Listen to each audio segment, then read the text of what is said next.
In a solution of silver nitrate, a copper plate was dipped. After some time, silver from the solution was deposited on the copper plate. Which metal is more reactive, copper or silver? Which metal is more reactive, copper or silver? तो सबसे पहले उन्होंने बोला अ solution of silver nitrate. तो silver nitrate इसका formula क्या होता है? AgNO3 volt wise. ठीक है, तो हमने क्या देखा कि Ag है और NO3 और वोल्ट वाइज, ये तो सिल्वर नाइट्रेट। उन्होंने बोला in solution of silver nitrate, तो सिल्वर नाइट्रेट का सॉल्यूशन है, मतलब किसी कंटेनर के अंदर सिल्वर नाइट्रेट भरा हुआ है। कॉपर प्लेट वाज डिप्ड, उसके अंदर कॉपर की एक प्लेट को डिप कर दिया जाता है। कॉपर की प्लेट को डिप कर दिया जाता है, यानी कि कॉपर का रिएक्शन करवा रहे हैं सिल्वर नाइट्रेट के साथ। उसके बाद after some time silver from the solution was deposited on the copper plate. हम कुछ टाइम बाद ये देखते हैं कि ये जो कॉपर प्लेट है इस पर कुछ सिल्वर हमको डिपॉजिटेड नज़र आता है। ठीक है, अच्छा, which metal is more reactive, copper और सिल्वर? ये देखिएगा, अब हमें ये मालूम होता है कि एक ज़्यादा रिएक्टिव मेटल जो है वो कम रिएक्टिव वाले मेटल को डिस्प्लेस कर देता है। और जब मैं इस रिएक्शन की बात कर रहा हूँ तो आप अगर रिएक्टिविटी सीरीज़ याद करें, नोट्स में दे रखा है मैंने, रिएक्टिविटी सीरीज़ अगर आप देखें तो कॉपर जो है, कॉपर से ऊपर हाइड्रोजन लाई करता है और कॉपर के नीचे ही है ये सिल्वर, गोल्ड और प्लैटिनम। ठीक है, तो कॉपर जो है, कॉपर ताकतवर है, यानी कि ज़्यादा रिएक्टिव है सिल्वर के कंपेरिजन में, तो सिल्वर को वो डिस्प्लेस कर देगा। ठीक है, सिल्वर को डिस्प्लेस कर देगा और नाइट्रेट बना लेगा, यहाँ पर कॉपर नाइट्रेट बन जाएगा। तो देखिएगा इसका सॉल्यूशन में मैंने लिखा हुआ है यहाँ पर, we know that a more reactive metal displaces a less reactive metal from its salt solution. Here copper metal is displacing silver from silver nitrate solution, which then gets deposited on copper plate. Therefore copper metal is more reactive than silver metal. आप ये समझ जाइए कि यहाँ पर क्योंकि copper जो है वो सिल्वर से ज़्यादा रिएक्टिव है, वो उसको डिस्प्लेस कर देगा। डिस्प्लेस करने के बाद में हम ये देखते हैं कि कॉपर नाइट्रेट बनाएगा कैसे। यहाँ पर हमें मालूम है कि Ag सिल्वर की वैलेंसी होती है 2+ और NO3 की वैलेंसी होती है 1-, और ये जो कॉपर है, कॉपर की वैलेंसी होती है 2+। अंटिल एंड अनलेस मेरे से बोला ना जाए कि क्यूप्रिक यूज़ करना है, कॉपर की वैलेंसी 3+ भी होती है, अंटिल एंड अनलेस बोला ना जाए मुझे क्यूप्रस ही लेना है, यानी कि 2+ वाली वैलेंसी ही लेनी है मेरे को, तो मैं जानता हूँ कि कॉपर जो है रिएक्टिविटी सीरीज़ में सिल्वर से ऊपर लाई करता है, तो वो सिल्वर को डिस्प्लेस कर देगा, हटा देगा। तो इसलिए सिल्वर को हटा दिया, तो सिल्वर को हटा दिया तो किसके साथ जुड़ जाएगा? नाइट्रेट के साथ। तो जब Cu 2+ NO3 1- के साथ जुड़ेगा तो अपनी वैलेंसी 2+ वो तो इसको दे देगा NO3 को, और NO3 की वैलेंसी 1 वो खुद दे देगा, तो Cu1 और NO3 होल्ड वाइज, 1 लिखा नहीं जाता तो CuNO3 होल्ड वाइज, ये हो गया CuNO3 होल्ड वाइज। उसके बाद जो Ag है ये बचा रह गया बस। तो जब कॉपर सिल्वर को हटा रहा था, वहाँ से डिस्प्लेस कर रहा था, तो जब सिल्वर को डिस्प्लेस कर रहा था तो सिल्वर थोड़ा बहुत कॉपर के ऊपर डिपॉजिट हो गया, इस वजह से कॉपर प्लेट के ऊपर सिल्वर आपको थोड़ा सा डिपॉजिटेड नज़र आता है। वैसे तो वो उसको अलग कर देता है बिल्कुल, ठीक है। तो अगर वो डिपॉजिटेड है तो डिपॉजिटेड का मतलब भी क्या है कि उसने उसको डिस्प्लेस कर दिया, हटा दिया। अब हटने के बाद कहीं ना कहीं तो वो रहेगा सिल्वर, तो वो जो सिल्वर है वो कहाँ रहेगा? जिस कंटेनर के अंदर आपने डाला कुछ तो टुकड़ों में वहाँ बिखर जाएगा और थोड़ा बहुत कॉपर की प्लेट के ऊपर पड़ा रह जाएगा। तो कुल मिलाकर नाइट्रेट से अलग हो गया, नाइट्रेट से टूट गया, वो नाइट्रेट के साथ कॉपर जुड़ गया। समझ गए? ठीक है, अगला क्वेश्चन देखेंगे। ऑनलाइन वाले बताएं भाई, क्लियर है? सोमिल, विधि, अर्जुन, ठीक है, ठीक है जी। अगला देखिएगा, next question, a solution of copper sulphate was kept in an iron pot. समझना भाई, ये भी आसान है क्वेश्चन और इम्पोर्टेंट भी है। अ solution of copper sulphate was kept in iron pot. Iron pot का मतलब क्या हो गया? लोहे का एक पॉट है, मटका है लोहे का, ठीक है, और उसके अंदर मैंने कॉपर सल्फेट सॉल्यूशन भर दिया उसके अंदर। हाँ हाँ, अभी भी कुछ लोग गांव वगैरह में यूज़ करते हैं। नहीं करते हैं, करते हैं। एल्यूमिनियम के बड़े बड़े मटके नहीं देखे एल्यूमिनियम के? ये बड़े बड़े, अगर आप रेस्टोरेंट में जाएंगे तो वहाँ पर वो मतलब कुछ चीज़ों को प्रिजर्व करने के लिए रखते हैं उसके अंदर, है ना। अब घरों में तो लोग रहते ही कितने, 3-4 लोग, 5 लोग ज़्यादा से ज़्यादा, तो उसमें इतना ज़्यादा बड़ा बड़ा कंटेनर कहाँ रखेंगे? और कॉपर का अगर मटका देखना हो तो मेरे पास है, कॉपर का मटका है अच्छा बड़ा, वो मैं दिखा दूँगा, ठीक है। 9 दीपावली बजे। दीपावली के आसपास दिखा दूँगा 9 बजे। नहीं, आज 9 बजे नहीं, मैं कह रहा हूँ दीपावली पर दिखा दूँगा आपको। तो वो क्या है कि उसको दिवाली थोड़ा पर से वही ना। साफ वाफ करते हैं तो तब दिखाऊंगा, रखा है मेरे पास। अच्छा देखिएगा, a solution of copper sulfate was kept in an iron pot. After a few days, the iron pot was found to have a number of holes in it. कुछ दिनों बाद ऐसा देखने को मिलता है कि जो आयरन का पॉट है उसके अंदर छोटे छोटे होल्स हो गए, ठीक है। ऐसा क्यों होता है? अब ये बोल रहे हैं right the equation of the reaction that took place, explain this reaction in terms of reactivity. Reactivity के टर्म्स में भी इस चीज़ को आप एक्सप्लेन करिए। तो एक चीज़ समझ में आती है, अ solution of copper sulphate was kept in an iron pot. इसका मतलब रिएक्शन किस किस का हो रहा है? आयरन पॉट किसका बना हुआ है? आयरन का ही तो बना हुआ है, ठीक है। तो अब क्या है कि अगला जो क्वेश्चन है इसमें क्या है कि एक हमारे पास आयरन का पॉट था और उसके अंदर आपने भर रखा था कॉपर सल्फेट। तो ये अंदर भरा हुआ था कॉपर सल्फेट CuSO4, और जो ये आपका मटका है ये किसका बना हुआ है? आयरन का, ठीक है। ये जो ऊपर वाला पोर्शन है ना, इससे कोई मतलब नहीं है। ये नहीं है कि ऊपर इधर इधर इधर कहीं होल हो जाएंगे, नहीं। होल कहाँ पर होंगे? ये जो इतना हिस्सा है ना नीचे का आयरन का बना हुआ है पॉट, ये जो है डायरेक्टली CuSO4 के कॉन्टैक्ट में है, टच में है। इसका मतलब CuSO4 का रिएक्शन इसी के साथ होगा। अच्छा जी, तो एक काम करते हैं, Fe प्लस CuSO4। Fe की वैलेंसी मैं जानता हूँ क्या होती है, 2+। ये भी कॉपर का वही है, अनटिल अनलेस बोला ना जाए कि 3+ लेनी है तब तक 2+ ही लेकर चलेंगे। अच्छा, और जो कॉपर है, कॉपर की वैलेंसी 2+ होती है और SO4 की वैलेंसी 2- होती है, ठीक है। इसका 2 इसके साथ लिख दिया जाता है, इसका 2 इसके साथ लिख दिया जाता है, तो Cu2SO4 होल्टवाइज एक दूसरे को काट देते हैं, इसलिए CuSO4 लिखा रहता है कॉपर में। फिर देखिएगा रिएक्टिविटी सीरीज जो है, रिएक्टिविटी सीरीज में आयरन जो है वो कॉपर से ऊपर लाई करता है, तो आयरन कॉपर को कहेगा बेटा निकल ले, ठीक है, मैं तेरे से ज़्यादा रिएक्टिव हूँ, मैं सल्फेट के साथ बॉन्डिंग करूँगा, ठीक है। तो इसने क्या करा, इसने कॉपर को निकाल दिया। अच्छा जी, तो आयरन ने कॉपर को निकाला और सल्फेट के साथ बॉन्ड बना लिया, ठीक है। तो Fe2+ और SO4 2-, तो ये किस तरह से होता है? Fe की वैलेंसी 2+, SO4 की वैलेंसी 2-, तो क्रॉसओवर वैलेंसीज होती हैं। क्रॉसओवर का मतलब अदल बदल कर लिखी जाती है वैलेंसी, इसकी इसके साथ, इसकी इसके साथ। Fe के साथ 2 लिख दोगे, SO4 के साथ आयरन की वैलेंसी 2 लिख देंगे, साइन नहीं लिखे जाते वैलेंसीज के यहाँ पर।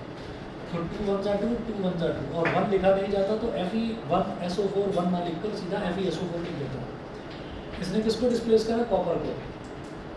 इसने किसको डिस्प्लेस करा? कॉपर को।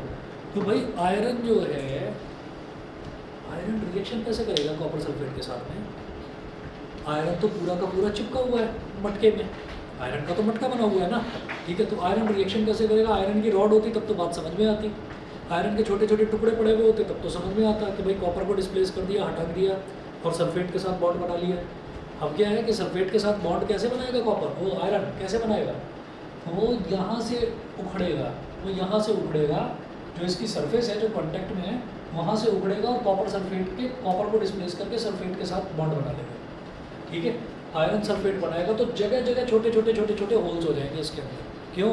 क्योंकि आयरन जो है, आयरन वहाँ से निकलेगा और निकल कर सल्फेट के साथ में बॉन्ड बनाएगा। समझ गए? ऐसा नहीं हो सकता कि ये ऊपर का हिस्सा तो ये कहे कि नहीं मैं तो भाई आयरन का ही हूँ, है ना, लेकिन ये जो नीचे का हिस्सा है ना, अब मैं आयरन सल्फेट का हो गया हूँ, अब मैं आयरन नहीं हूँ, अब मैं आयरन सल्फेट का हो गया।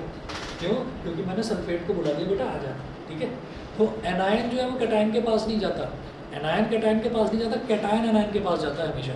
और कैटायन क्या है? कैटायन आयरन है, मतलब आयरन है Fe2+। तो ये जो कैटायन हो गया, यानी कि जो मेटल हो गया, कैटायन मतलब मेटल, याद रखना भाई, मेटल का मतलब ही वो है कि जो इलेक्ट्रॉन्स डोनेट करता है, यानी कि जो कैटायन बनाता है, जो इलेक्ट्रॉन्स एक्सेप्ट करता है, बाहर से इलेक्ट्रॉन्स मांगता है, वो एनायन है और उसी को नॉन मेटल बोल देते हैं, ठीक। तो Fe2+ जो है, Fe2+ निकलेगा कहाँ से? इसी में से निकलेगा, इस वजह से छोटे छोटे होल्स होंगे, ठीक है। तो आप देखिएगा इसमें सॉल्यूशन में मैंने मेंशन किया है, we know that iron metal is more reactive than copper metal, so when a solution of copper sulfate was kept in an iron pot, then iron being more reactive displaced copper of copper sulphate solution to form copper metal and iron second sulphate solution. जो iron second sulphate लिखा है, second का मतलब ये है कि iron की valency second, second मतलब टू वाली वैलेंसी ले रहे हैं। The equation for this displacement reaction is this. तो इक्वेशन आपकी यही है ना, जो मैंने यहाँ पर मेंशन कर रखी है, नोट्स में लिखा हुआ है। नेक्स्ट आ जाइए पेज नंबर 16 पर, और एक्सप्लेन कर रखा है इसको ऊपर। Since the iron metal taking part in this displacement reaction is being taken from the iron pot, क्योंकि उस आयरन मेटल को कहाँ से लिया जा रहा है, आयरन पॉट में से लिया जा रहा है, तो वो आयरन पॉट का हिस्सा तो नहीं रहा ना, वहाँ से टूट टूट कर निकलेगा।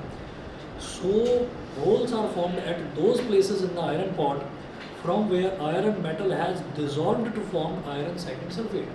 जहाँ जहाँ से आयरन निकला और सल्फेट के साथ बॉन्ड बना लिया, वहीं वहीं पर आयरन तो गायब हो गया। जब आयरन ही गायब हो गया आयरन के पॉट में से, तो बचेगा क्या, खाली स्पेस, होल, ठीक है ना। तो होल बचेंगे और फिर कंप्लीट रिएक्शन भी नहीं हो पाएगा। क्यों नहीं हो पाएगा, आयरन उखड़ गया तो कंप्लीट रिएक्शन नहीं हो पाएगा। क्यों नहीं हो पाएगा, होल बन गए, होल बन गए तो लिक्विड है ना कॉपर सल्फेट, फ्लो आउट करके बाहर निकल जाएगा, ठीक है। तो कंप्लीट रिएक्शन नहीं हो पाएगा, इसमें ये इनकम्प्लीट रिएक्शन रहता है, ठीक। बताइए जी, क्लियर है सभी को, ऑनलाइन वाले बताएं। सोमेल, विधि, आप भी बताइए क्लियर है, ठीक है। अगला क्वेश्चन देखिएगा, हम पेज नंबर 16 पर है। What would you observe when zinc is added to a solution of iron second sulphate, ठीक है। तो जिंक को ऐड कर रहे हैं हम आयरन सेकंड सल्फेट में। अच्छा, ये जो क्वेश्चंस है ना, ये क्वेश्चंस कुछ ऐसे नहीं लग रहे आपको जैसे कि फर्स्ट वाले चैप्टर में भी करे थे डिस्प्लेसमेंट रिएक्शन वाले, ठीक है। तो आप ये देखिएगा, कभी भी ऐसा नहीं आएगा कि this plus this complete the reaction. वो अगर आ गया तो फर्स्ट चैप्टर में से 1 या 2 नंबर का आ गया तो आ गया। क्वेश्चन ऐसे ही आएंगे, थोड़े लंबे लंबे लिखे हुए, जैसे ये आयरन पॉट वाला क्वेश्चन था। तो इन क्वेश्चंस को देखकर घबराना मत, बस अपना सारा का सारा ध्यान कहाँ पर कंसंट्रेट करके रखना है कि मेटल कौन सा दे रखा है, सॉल्यूशन कौन सा दे रखा है, बस उस पर। इससे पहले क्या दे रखा था, इससे पहले ये दे रखा था कि कोई बड़ा सा कंटेनर है, उसके अंदर सिल्वर नाइट्रेट भरा हुआ है, AgNO3O2, वो तो कंपाउंड हो गया। और उसके अंदर उन्होंने कहा कि कॉपर की प्लेट वो उसके अंदर डिप कर दी। तो कॉपर की प्लेट के ऊपर छोटे छोटे सिल्वर के पार्टिकल्स पड़े हुए क्यों नजर आते हैं, हम समझ गए, कॉपर नाइट्रेट है और सिल्वर है। जब सिल्वर नाइट्रेट है और कॉपर है, तो जब उनको डिप कर दिया जाएगा उसके अंदर, इसका मतलब दोनों का रिएक्शन करवाना है। तो हमें बस ये ध्यान रखना है कि हमको कंपाउंड और मेटल कौन कौन सा दे रखा है। तो आपका बड़े से बड़ा क्वेश्चन दे रखा हो, आप समझ जाओगे। यहाँ पर भी क्या, what would you observe when zinc is added to a solution of iron second sulphate. तो ये डायरेक्ट क्वेश्चन दिया है, इस पर इन्होंने कहानी बनाकर नहीं दिया कि कोई पॉट है या कोई प्लेट है, वो कुछ नहीं दिया। When zinc is added to iron second sulfate, zinc is added to, अच्छा दूसरा भाई वैलेंसी सबकी याद रखना, वैलेंसी याद नहीं रही तो गड़बड़ हो जाएगी, क्योंकि रिएक्शन हर एक में लिखकर दिखानी होगी। वैलेंसी अगर गड़बड़ है तो इसका मतलब क्या है, फिर आप बैलेंसिंग भी ठीक से नहीं कर पाओगे, तो फिर रिएक्शन का नंबर नहीं मिलेगा। अगर आपको ये नहीं पता हुआ कि Ag की वैलेंसी 2+ है, तो आप उसको AgNO3 लिख दोगे, AgNO3 होल ट्वाइस नहीं लिखोगे। तो ध्यान रखना, वैलेंसीज आप याद कर लेना, नहीं तो बता देना मेरे को, मैं चार्ट भेज दूंगा वैलेंसीज का। देखिए, when zinc is added to a solution of iron second sulfate, तो जिंक को आयरन सेकंड सल्फेट में यानी कि FeSO4 में ऐड करना है। ये तो है जिंक और ये है FeSO4, जिंक प्लस FeSO4। अब ऐसे ही बता दो, रिएक्टिविटी सीरीज में देखकर बताओ, जिंक और आयरन में से ज़्यादा रिएक्टिव कौन है, जिंक है। जिंक ऊपर है तो आयरन को कहेगा चल बेटा तो निकल यहाँ से, ठीक है। और जिंक की भी वैलेंसी क्या होती है, 2+, आयरन की वैलेंसी भी 2+, और SO4 की वैलेंसी भी 2- की वैलेंसी। जिंक SO4 के साथ जुड़ जाएगा तो क्या बना, ZnSO4, और बेचारा आयरन अलग हो गया। Right the chemical reaction that takes place, उसी चीज़ को समझा कर लिख रखा है, और ये रिएक्शन ना बैलेंस्ड भी है, बैलेंस करने की भी जरूरत नहीं। When zinc is added to a solution of iron second sulfate, then the greenish color of iron second sulfate solution fades gradually due to the formation of colored as zinc sulfate solution, and iron metal is deposited on zinc. Iron metal is deposited on zinc. क्यों? ये जो zinc है, ये iron को displace करेगा, यहाँ से हटाएगा, जब हटाएगा तो थोड़ा बहुत आयरन मेटल उसके ऊपर डिपॉजिटेड नजर आएगा, ठीक है। वही जैसे कॉपर प्लेट जो थी, कॉपर जो था वो सिल्वर को डिस्प्लेस कर रहा था, तो थोड़ा बहुत सिल्वर कॉपर के ऊपर पड़ा हुआ डिपॉजिटेड हुआ हुआ दिखाई दिया था। उसके बाद देखिएगा अगला क्वेश्चन देखें, which of the following pairs will give displacement reactions, जरा बता देना। पहला वाला है, चिल्लाना मत, जिसको आता है वो बताएगा, चिल्लाना मत एकदम से। ये NaCl है, ये part NaCl solution and copper metal. अब मुझे क्या देखना होता है, ये अकेला कॉपर है और ये NaCl है, यानी कि ये कंपाउंड है, तो मुझे अकेले मेटल को देखना होता है, अकेला वाला जो एलिमेंट है उसको देखना होता है, वो रिएक्टिव है ज़्यादा या नहीं। बता दो कॉपर Na से ज़्यादा रिएक्टिव है या नहीं है? नहीं है। तो इसका मतलब which of the following pairs will give displacement reaction, ये नहीं देगा, ठीक है। यहाँ पर क्या होगा, नो रिएक्शन, रिएक्शन ही नहीं हो पाएगा क्योंकि कॉपर Na से ज़्यादा रिएक्टिव नहीं है। तो अकेला वाला एलिमेंट डिस्प्लेस करता है, ये मत सोचना कि अच्छा Na कॉपर को डिस्प्लेस करेगा, करेगा कहाँ से, किसमें से डिस्प्लेस करेगा, क्या गायब ही कर देगा? डिस्प्लेस करना मतलब कंपाउंड में से डिस्प्लेस करना, मतलब Cl में से निकाल देना है Na को, वो निकाल नहीं पाएगा क्योंकि वो कम रिएक्टिव है। अकेले वाले को देखते हैं हमेशा। बी पार्ट देखो, MgCl2 solution and aluminium metal, MgCl2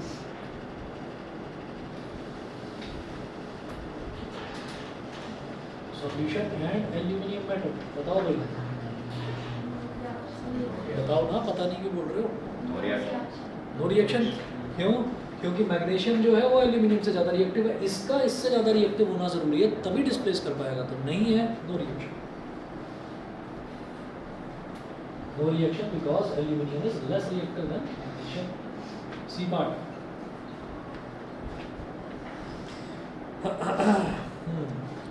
SO4 solution and silver metal, तो मजाक है, ये तो मजाक ही हो गया। सिल्वर, गोल्ड और प्लेटिनम वैसे ही रिएक्टिव नहीं होते, बिल्कुल चुपचाप नीचे पड़े रहते हैं सबसे ज़्यादा, ठीक है। फिर ये सिल्वर क्या डिस्प्लेस करेगा, वो भी किसको, आयरन को, सिल्वर और आयरन को, ठीक है, कहीं भी नहीं कर पाएगा, आयरन काफ़ी ऊपर आता है रिएक्टिविटी स्टेज में। अगला देखिएगा D part, AgNO3 solution and copper metal, ये कर जाएगा, ठीक है। बेचारा कॉपर 2-3 एलिमेंट्स ही तो हैं जिनसे ज़्यादा रिएक्टिव है, ठीक है, तो सिल्वर को तो वो कर देगा। और ये क्वेश्चन हमने अभी अभी देखा भी था, AgNO3 solution and copper metal, तो वही हुआ ना कॉपर प्लेट वाला, ठीक। तो कॉपर जो है वो Ag को डिस्प्लेस कर देगा, सिल्वर को डिस्प्लेस कर देगा, कॉपर नाइट्रेट बना देगा। चलिए जी, इसके बाद आप आइए पेज नंबर 17 पर। पेज नंबर 17 पर एक टेबल दे रखी है। अच्छा, क्वेश्चन सारे के सारे बता दूँ, सारे बोर्ड में आ चुके हैं, कोई भी क्वेश्चन फर्जी नहीं है यहाँ पर कि ज़बरदस्ती इंक्लूड कर रखा हो, सब बोर्ड में आ चुके हैं ये क्वेश्चन। और मेटल नॉन मेटल में ठीक ठाक आता है, कार्बन के बाद में सबसे ज़्यादा वेटेज का चैप्टर यही है, मेटल नॉन मेटल। और कार्बन शायद इस बार थोड़ी वेटेज उसकी कम हो गई है, कुछ टॉपिक्स कट गए हैं उसमें से।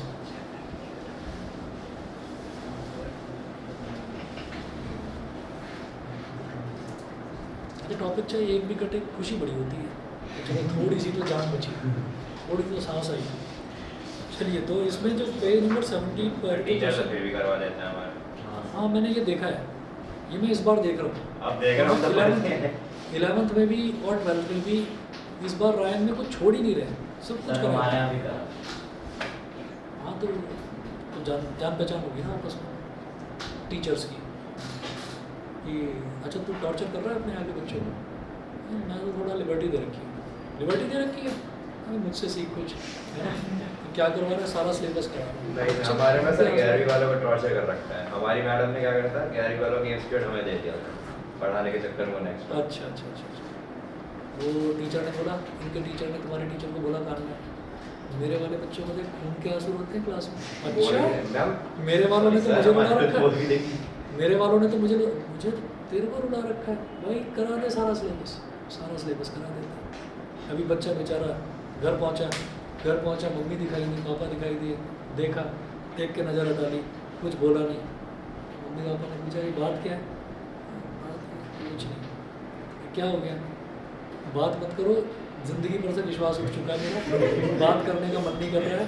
सिलेबस जो है वो भागा जा रहा है, जैसे पता नहीं मैराथन में पार्टिसिपेट कर रहा हूँ और मैं पीछे छूटा जा रहा हूँ। और फिर मम्मी पापा बोलेंगे करना पड़ेगा। इस ज़िंदगी की भाग दौड़ में मुझे ये लगता है कि हे मेरे माता पिता, मैं कहीं पीछे ना रह जाऊँ। तो फिर मम्मी पापा ने बुलाया इधर कि बेटा इधर आ, तुझे हो क्या गया है, सब कुछ ठीक तो है? फिर कुछ नहीं हुआ है, मेरे बोर्ड के पेपर आने वाले हैं, ठीक। तो भाई ज़्यादा लोड मत ले लेना दिमाग पर। सिलेबस जो है वो भगा रहे हैं टीचर, ठीक है, कोई बात नहीं, उनका वो काम है भगाने का। लेकिन उस भागने के चक्कर में ऐसा ना हो कि आप थोड़ा थोड़ा करो या लाइटली करो चीज़ों को, या फिर एक लिमिट ऐसी भी आ जाती है यार समझ में तो वैसे भी कुछ नहीं आना, चल भाई बाजू वाले के पैनी मार दे, चल भाई बाजू वाले के इसके उंगली मार दे, चलो हाँ हाँ वो करो। तो इस चक्कर में मत लगना।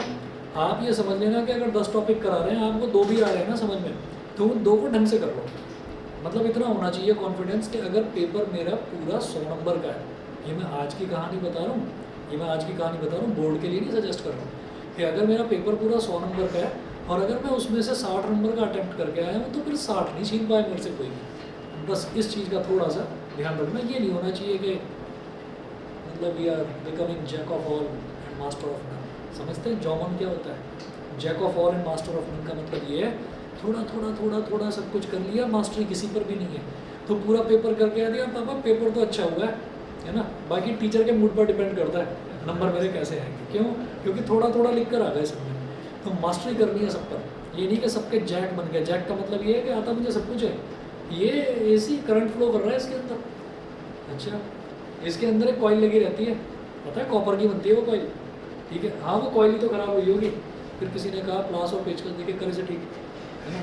नहीं मुझे ज्ञान देना आता है, बस मुझे करना कुछ नहीं आता। तो इस चीज़ का ध्यान रखना कि कई बार क्या है, और इस बार हो रहा है ये बच्चों के साथ में, कि बड़ी तेज़ी से सिलेबस भाग रहा है, तो बच्चे थोड़ा सब कुछ कर रहे हैं, लेकिन कॉन्फिडेंस किसी चीज़ में नहीं आ पा रहा। तो वो कॉन्फिडेंस इसी वजह से आएगा कि आप जो चीज़ करें वो मजबूती के साथ करें। फॉर एग्जांपल आपने 6 या 7 चैप्टर प्रिपेयर करें, तो 5 चैप्टर ऐसे होने चाहिए कि हाँ जी ये मैंने पूरे कर लिए, बाकी ये 2 चैप्टर ऐसे कर लिए कि एटलीस्ट फॉर्मूला तो मैं लिखाऊंगा पेपर में, इतना मैंने कर लिया है। तो ये क्लैरिटी होनी चाहिए। ये नहीं कि सब में ही फॉर्मूले लिख कर आ रहे हो वहाँ पर, तो फिर तो बट्टाधार हो जाएगा, ठीक है। तो ये अच्छा चैप्टर है मेटल एंड नॉन मेटल, और आप इसमें देखेंगे काफ़ी सारी चीज़ें रिजेंबल करेंगी फर्स्ट वाले चैप्टर से, हो जाएगा आसानी से। देखो जरा प्रैक्टिकल करवाओगे सर? हाँ प्रैक्टिकल करवाओगे? प्रैक्टिकल पॉसिबल नहीं है, प्रैक्टिकल वो मतलब यहाँ पर पॉसिबल नहीं है। अगर लैब हो प्रॉपर तो करें। यहाँ पता चला कि कोई टेस्ट ट्यूब वगैरह लेकर आए, कुछ सामान डाला, पता चला पीछे से किसी ने धक्का ही दे दिया और मुझे कुछ दिखाई नहीं दे रहा है ना, अब वही चीज़ गिर गई नीचे, किसी के कपड़ों पर गिर गई। चलो जी देखो, zinc oxide, magnesium oxide and copper oxide were heated turn by turn with zinc, magnesium and copper metals as shown in the following table. ठीक है, क्वेश्चन की शक्ल देखकर घबराने की जरूरत नहीं है, पहले टेबल बना रहा हूँ।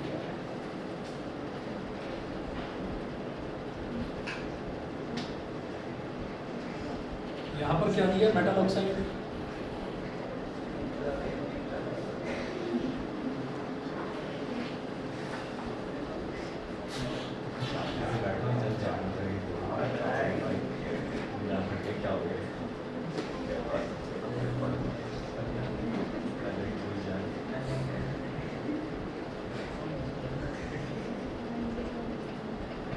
और दूसरा मैग्नीशियम ऑक्साइड,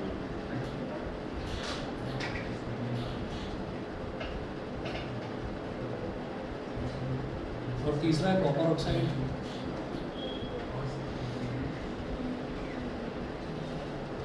फिर दिया जिंक, मैग्नीशियम, कॉपर।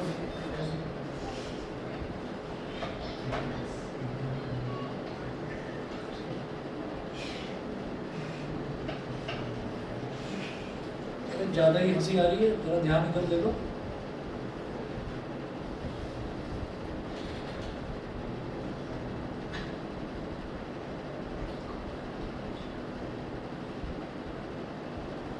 देखो जी, अब जरा क्वेश्चन पढ़ लीजिए। तो टेबल दे रखी है जो कि अधूरी है, इसको कंप्लीट करना है।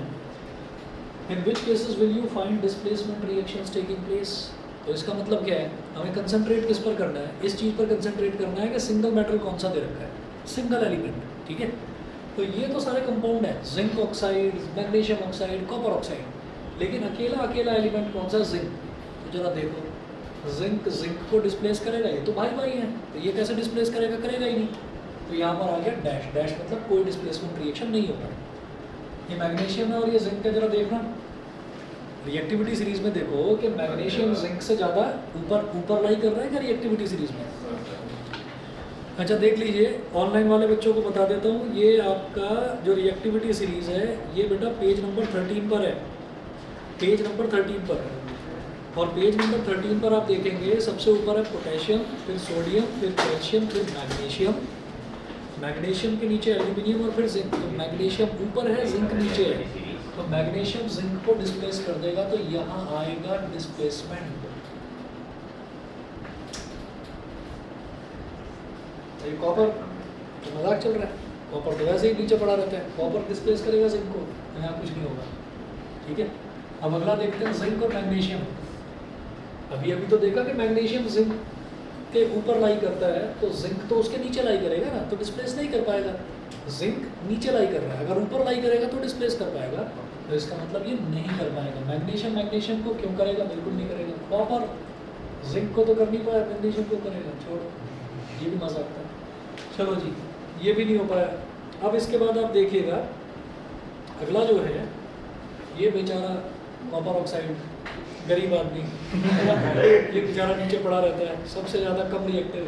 तो जिंक क्या है, चल चल निकल यहाँ से, तो जिंक ने भी इसको निकाल दिया बेचारे को, डिस्प्लेसमेंट हो गया। ठीक है, मैग्नीशियम ने भी निकाल दिया हंसते हंसते। और ये जो कॉपर है, कॉपर कहेगा नहीं भाई चिंता करने की जरूरत नहीं, मैं तेरा भाई हूँ, तू आराम से बैठ, कॉपर ऑक्साइड बनाकर आराम से बैठ। ठीक है, तो यहाँ कोई डिस्प्लेसमेंट रिएक्शन नहीं होगा, समझ गए। ठीक है, चलिए जी आगे चलते हैं। अगला क्वेश्चन देखिएगा, अगला क्वेश्चन भी कुछ ऐसा ही है। Samples of 4 metals A, B, C and D were taken and added to the solution given in the following table, one by one. The results obtained are as follows. ठीक है, अब क्या है कि इस टेबल में पूरा का पूरा रिजल्ट दे रखा है कि कहाँ डिस्प्लेसमेंट हो रहा है और कहाँ डिस्प्लेसमेंट नहीं हो रहा है, ये दे रखा है, लेकिन मेटल्स के नाम नहीं दे रखे हैं। जैसे यहाँ पर था ना जिंक मैग्नीशियम कॉपर, तो ये तो मैंने देख लिया कि जिंक कहाँ पर लाई कर रहा है, मैग्नीशियम कहाँ पर है, कॉपर कहाँ पर है, तो मैंने देख लिया कि भाई कौन डिस्प्लेसमेंट करा सकता है, कौन नहीं करा सकता है। यहाँ क्या करें, देखिए अगला जो क्वेश्चन है इसमें टेबल दे रखी है, मेटल इधर लिखेंगे आयरन सेकंड सल्फेट,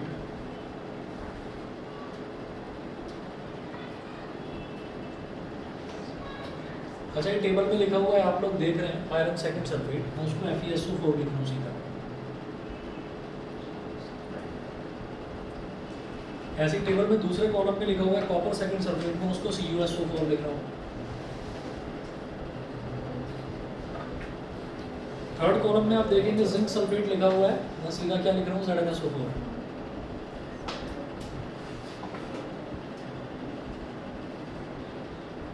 और फिर है लास्ट में क्या दिया, सिल्वर नाइट्रेट, सिल्वर नाइट्रेट को मैं लिख रहा हूँ AgNO3 होल ट्वाइस।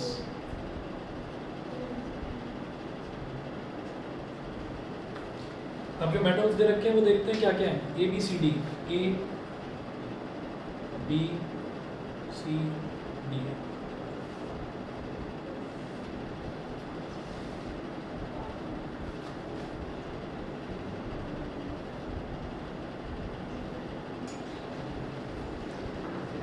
ABCD, और इन्होंने क्या दिया, नो रिएक्शन,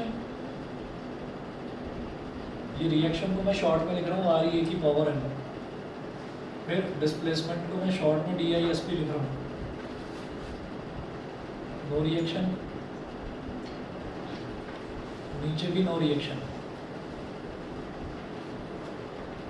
डिस्प्लेसमेंट, यहाँ बीच में कुछ नहीं दे रखा, dash, no reaction, no reaction. उसके बाद यहाँ पर भी ऊपर कुछ नहीं, नीचे no reaction, no reaction, no reaction, silver nitrate में डैश डैश कुछ नहीं दे रखा, और जो नीचे के दो हैं उसमें यहाँ पर तो दे रखा है डिस्प्लेसमेंट और यहाँ पर दे रखा है रिएक्शन। ठीक है, अब देखिएगा ये जो टेबल पूरी दे रखी है इसको मुझे समझना है, और इसी में से मुझे क्या करना है, वो बोल रहे हैं कि use the about table to answer the following questions about metals A B C and D. अब मुझे मेटल्स ए बी सी और डी के बारे में बताना है इस टेबल की हेल्प से। फर्स्ट पार्ट है वो पूछ रहे हैं which is the most reactive metal, which is the most reactive metal. Most reactive metal का मतलब क्या है कि ये जो मुझे दे रखे हैं ना FeSO4 CuSO4 ZnSO4 AgNO3O2, इसमें मेटल वाला पोर्शन देखो, मेटल वाला पोर्शन मतलब शुरुआत वाला Fe, कॉपर, जिंक और सिल्वर, इनमें सबसे ज़्यादा कौन सा रिएक्टिव होता है? सबसे ज़्यादा रिएक्टिव इसमें जिंक होता है। तो आप जरा देखो क्या जिंक को कोई डिस्प्लेस कर पा रहा है ABCD में से? कोई भी डिस्प्लेस नहीं कर पा रहा है। ठीक है, तो जिंक को हटाओ। जिंक के बाद कौन सा आता है रिएक्टिविटी सीरीज में? आयरन। ठीक है, आयरन को कौन डिस्प्लेस कर पा रहा है? आयरन को डिस्प्लेस कर रहा है बी। तो वो पूछ रहे हैं which is the most reactive metal, भाई बी सबसे ज़्यादा रिएक्टिव है। ठीक है, ये जो जिंक ZnSO4 था, जिंक को कोई भी डिस्प्लेस नहीं कर पाया, हमने कहा चलो जिंक को छोड़ देते हैं। ठीक है, अब हमने कहा कि अच्छा जिंक के बाद कौन सा ज़्यादा रिएक्टिव है? मैंने कहा Fe है सबसे ज़्यादा रिएक्टिव। तो Fe को कौन डिस्प्लेस कर रहा है? बी कर रहा है डिस्प्लेस Fe को। ठीक है, ना तो ए के साथ में ए Fe को डिस्प्लेस नहीं कर रहा, सी भी नहीं कर रहा है और डी भी, नो रिएक्शन, ये डिस्प्लेस नहीं कर पा रहे, सिर्फ बी डिस्प्लेस कर रहा है। तो इसका मतलब क्या हुआ कि जो इन्होंने पूछा है which is the most reactive metal, वो है बी। फर्स्ट का आंसर है मोस्ट रिएक्टिव कौन सा हो गया? बी। हाँ जी, सेकंड पार्ट जरा देखिएगा क्या पूछ रहे हैं सेकंड पार्ट में। What would you observe when metal B is added to solution of copper second sulphate? दोबारा सुनो, what would you observe when metal B is added to solution of copper second sulphate? मतलब बिल्कुल सही, क्योंकि जिसने iron को displace कर दिया भाई कॉपर को तो वो डिस्प्लेस कर ही देगा। ठीक है, तो ये डैश इन्होंने छोड़ा था ये बताने के लिए कि यहाँ क्या होगा, आप ये कहेंगे डिस्प्लेसमेंट होगा। समझ गए? तो व्हाट वुड यू ऑब्जर्व, आप क्या ऑब्जर्व करेंगे? हम कहेंगे कि बी जो है वो कॉपर को डिस्प्लेस करके सल्फेट के साथ में अपना कंपाउंड बना लेगा। अच्छा जी, इसके बाद जरा देखिएगा थर्ड पार्ट। थर्ड पार्ट है arrange the metals A B C and D in the order of decreasing reactivity. मैं ए बी सी और डी को डिक्रीजिंग ऑर्डर में अरेंज करना चाहता हूँ। तो पहले फर्स्ट और सेकंड का जो हमने आंसर देखा वो देख लीजिए क्या लिखा हुआ है यहाँ पर। As per the table given zinc is most reactive but ZnSO4 is not undergoing displacement reaction. ZnSO4 को कोई भी डिस्प्लेसमेंट नहीं कर रहा है, कोई भी डिस्प्लेस नहीं कर पा रहा है। After Fe is most reactive, उसके बाद Fe सबसे ज़्यादा रिएक्टिव है and FeSO4 is undergoing a displacement reaction with metal B, so metal B is most reactive. ये तो हो गया हमारा फर्स्ट का आंसर। समझ गए? सभी क्लियर है? हाँ, उसके बाद सेकंड पार्ट में देखिएगा। सेकंड पार्ट में क्या था? Metal B is more reactive than Fe, metal B is more reactive than Fe, so it will be more reactive than copper also, since Fe is more reactive than copper, क्योंकि Fe copper से ज़्यादा reactive है। तो भाई copper जब Fe copper से ज़्यादा reactive और वो Fe को डिस्प्लेस कर रहा है तो कॉपर को तो कर ही देगा। तो इस वजह से when metal B is added to solution of copper second sulfate, a displacement reaction will take place। समझ गए? दोनों पार्ट क्लियर। अब थर्ड पार्ट पर आ जाइए। थर्ड पार्ट में इन्होंने भी पूरा यहाँ पर हमने कहानी समझा रखी है, लेकिन हम अपने हिसाब से करेंगे। उन्होंने बोला कि हाँ, आपको ए बी सी और डी को decreasing order of their reactivity में अरेंज करना है। तो मैंने एक चीज़ तो देख ली कि सबसे ज़्यादा रिएक्टिव कौन सा है? बी। सबसे ज़्यादा रिएक्टिव है B. B is most reactive. B से कम रिएक्टिव कौन सा होगा? ये सोचो कि डिस्प्लेसमेंट आप एक तो बी, अब देखते हैं कि ए सी और डी में से जिंक को तो कोई डिस्प्लेस कर ही नहीं रहा। जिंक के बाद आता है आयरन, आयरन को भी कोई डिस्प्लेस नहीं कर रहा है। ठीक है, सिर्फ बी ही कर रहा है। आयरन के बाद क्या आएगा? आयरन के बाद आएगा भाई कॉपर, कॉपर के बाद आएगा जिंक। तो कॉपर को कौन डिस्प्लेस कर रहा है? अच्छा, कॉपर को डिस्प्लेस कर रहा है ए भी कर रहा है और बी भी कर रहा है। इसका मतलब क्या हुआ? बी तो कॉपर को करेगा ही डिस्प्लेस। बी में डैश दे रखा था, खाली दे रखा था, तो बी तो कॉपर को डिस्प्लेस करेगा ही जिसने जिंक को कर दिया। ए कर रहा है कॉपर को डिस्प्लेस। इसका मतलब इसके बाद रिएक्टिव कौन सा है? समझ गए? ये रिएक्टिव है। उसके बाद हम ये देखेंगे कि कोई और भी है जो कॉपर को डिस्प्लेस कर रहा हो? नहीं, इधर जिंक को तो कोई डिस्प्लेस कर ही नहीं रहा है, Fe को बस B डिस्प्लेस कर रहा है, कॉपर को सिर्फ A कर रहा है, B भी कर रहा है, दैट्स अ डिफरेंट थिंग।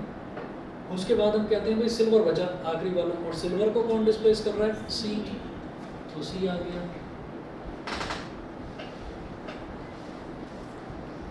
और ये जो D है ये किसी को डिस्प्लेस कर ही नहीं रहा है, मुझे लगता है या तो गोल्ड है या फिर प्लेटिनम है, कुछ रिएक्ट करते ही नहीं है, चुपचाप पड़े रहते हैं। देखा है कभी कोई गोल्ड का रिएक्शन, कोई इक्वेशन देखी है गोल्ड की? कोई प्लेटिनम की भी इक्वेशन नहीं देखी होगी। गोल्ड या प्लेटिनम में से कोई हो सकता है। अगर क्वेश्चन पूछा जाए कि ये जो डी है ये सिल्वर तक को डिस्प्लेस नहीं कर पा रहा है, सिल्वर जो है वो कॉपर के भी नीचे आता है, ये सिल्वर तक को डिस्प्लेस नहीं कर पा रहा है, तो ये क्या हो सकता है? आप लिखेंगे आइदर गोल्ड और प्लेटिनम। समझ गया कि कौन सा क्या है?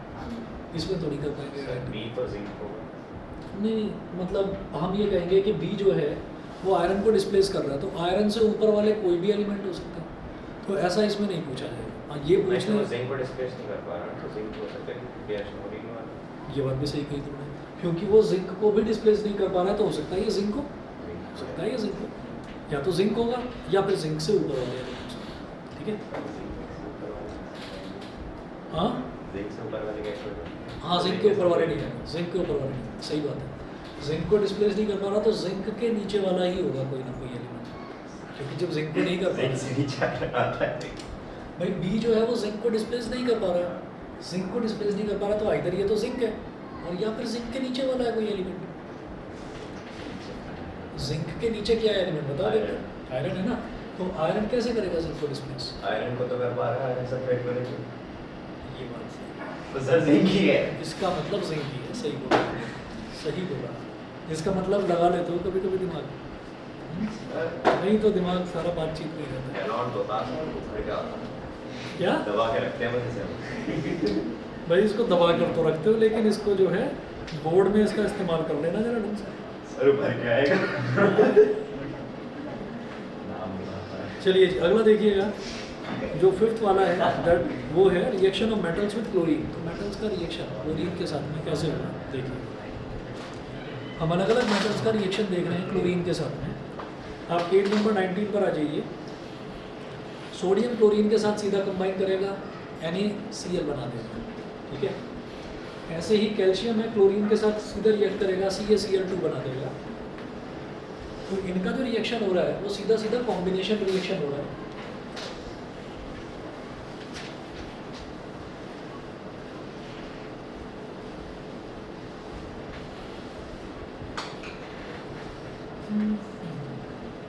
जैसे पहला है सोडियम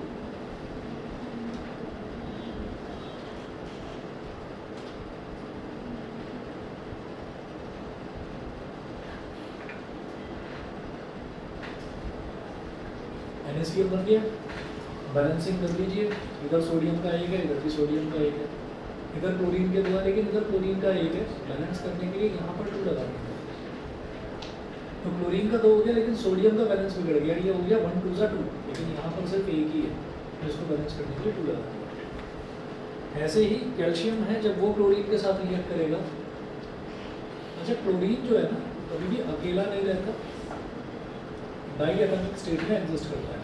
कैल्शियम है और क्लोरीन, तो ये जब रिएक्ट करेंगे तो ये क्या बनाएगा? Calcium chloride, calcium chloride. तो अब यहाँ पर CaCl2 क्यों लिखा और वहाँ पर सिर्फ NaCl क्यों लिखा? क्योंकि भाई सोडियम की वैलेंसी होती है 1+, क्लोरीन की वैलेंसी होती है 1-, तो 1 इसके साथ, ये 1 इसके साथ, जो कि लिखा नहीं जाता। कैल्शियम की वैलेंसी होती है 2+, और क्लोरीन की वैलेंसी होती है 1-। ये जो नीचे 2 लिखा हुआ है इससे कोई मतलब नहीं है, ठीक है, क्योंकि क्लोरीन कभी भी अकेला नहीं आता। अगर क्लोरीन को अकेला लिखना है तो Cl2 लिखना है, डाई एटॉमिक स्टेट में एग्जिस्ट करता है। तो ये जो 1 है, ये 1 आ जाएगा Ca के साथ ऐसे, ये 2 आ जाएगा क्लोरीन के साथ ऐसे। 1 लिखा नहीं जाता तो बैक कर दो CaCl। बैलेंसिंग देखते रहना इसकी अपने आप। ऐसे ही जो अगले रिएक्शंस हैं देखिएगा, नहीं तो अगली क्लास में मैं कराता हूँ, ठीक है। आज इतना ही कर लीजिए, और कल का मैंने शायद आपको बता रखा था कि कल मैं क्लास नहीं ले पाऊँगा। आगे जो संडे आ रहा है वो संडे वाले दिन आपकी क्लास होगी, कल का ऑफर होगा।